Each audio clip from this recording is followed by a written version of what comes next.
আসসালামু আলাইকুম বন্ধুরা আজকে একটি চায়না সিআরটি টেলিভিশনের সার্কিট নিয়ে আসলাম। তো এই সার্কিটটির প্রবলেম হচ্ছে, দেখুন একদম রাস্টার দাগ আসছে, আর কোনো ধরনের কোনো ছবি লেখা কোনো কিছুই বোঝা যাচ্ছে না। তো আমরা স্টেপ বাই স্টেপ কাজ করে দেখাবো। দেখুন আমরা সার্কিটের পিছন সাইডে চলে যাব। তো সেটটি অফ করে নিলাম। এখন বি প্লাস ভোল্টেজটা দেখবো অ্যাকুরেট আছে কি না। তো দেখুন 110 ভোল্ট নেই, 100 প্লাস সমস্যা নেই, হাই ভোল্টেজ 170। তো এই সাইডে ঠিক আছে বন্ধুরা, হাই ভোল্টেজ হচ্ছে। তো এই সাইডে কোনো প্রবলেম পেলাম না। তো আমরা স্টেপ বাই স্টেপ কাজ করব বন্ধুরা। তো আমরা অতি ফার্স্টে এখন কোনো সাইড না ঘাটাঘাটি করে, তো আমরা কিন্তু অতি সাইডেই কিন্তু বেসবোর্ডে চলে যাব। তো এর আগে আমাদের যে কাজটি করণীয়, দেখুন আমাদের এই যে বেসবোর্ডটা, তো দেখুন ভালো করে দেখাবো আমরা স্টেপ বাই স্টেপ। তো দেখুন বন্ধুরা, আমরা যেভাবে কাজটি করব, তো দেখুন এখানে কিন্তু লোডে আছে হচ্ছে 150 ভোল্ট। তো এখানেও কিন্তু আছে 150 ভোল্ট, একটু কম বেশি হয়, আপ ডাউন পারে। তো আমাদের নেক্সট যে কালার ক্যাথোড ভোল্টেজ আছে, এই ক্যাথোড ভোল্টেজটা দেখব। দেখুন বন্ধুরা, আমাদের এই ক্যাথোড ভোল্টেজে কিন্তু একদম লো ভোল্টেজ, একদম লো, মনে হয় 8-10 ভোল্ট এরকম থাকতে পারে। তো এখানে রেজিস্ট্যান্স এই মাথায় একই অবস্থা। তো এই মাথায় যাবো, এই মাথার কী অবস্থা, এ মাথায়ও কিন্তু নেই। তো আমরা এই সাইডেও কিন্তু পেলাম না বন্ধুরা, দেখুন। তো আমরা এখন কোন সাইডে দেখব, দেখুন। তো আমরা এই সেটটি খুলে নিলাম।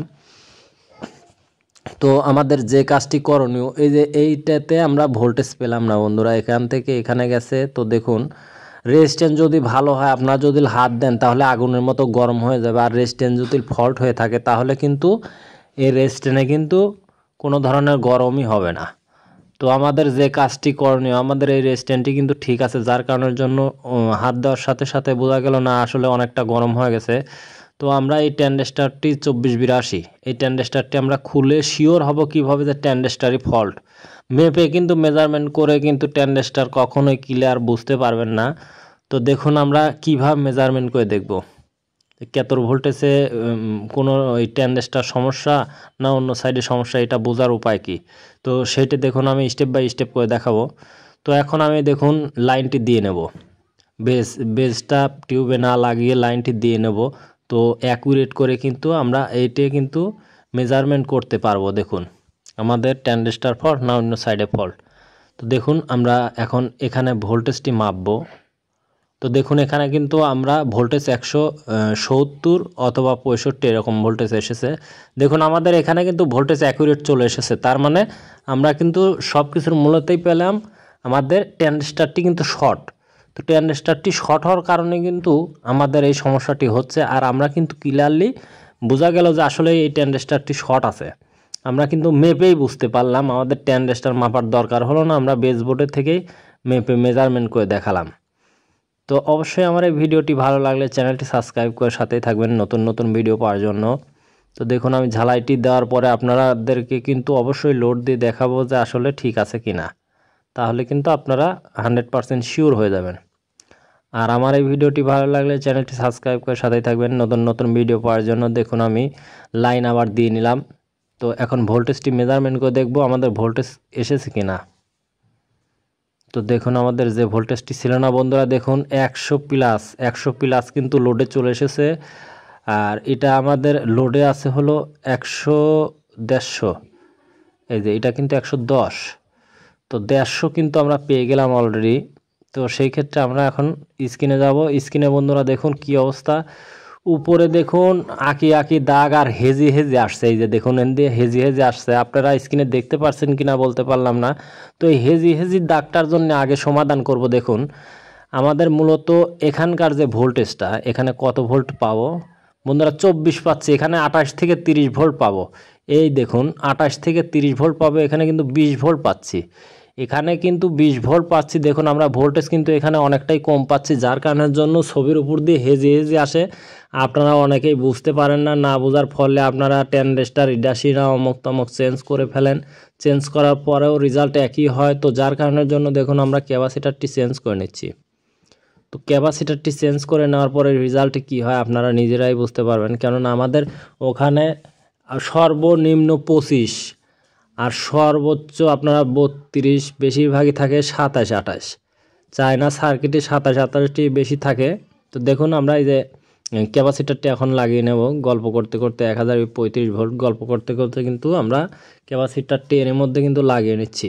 তো এখানে কিন্তু আমরা ভোল্ট পাবো বন্ধুরা যত কমেই হোক 25, সর্বনিম্ন 25। 20 ভোল্ট হলে কিন্তু হবে না, 20 ভোল্ট হলে কিন্তু হেজে আসবে আর মনে হবে ছবি একটু ধাক্কা পাচ্ছে কাঁপছে এরকম একটা পরিবেশ হয়ে যাবে। তো যার কারণের জন্য অবশ্যই কিন্তু এই ভিডিওটা দেখবেন।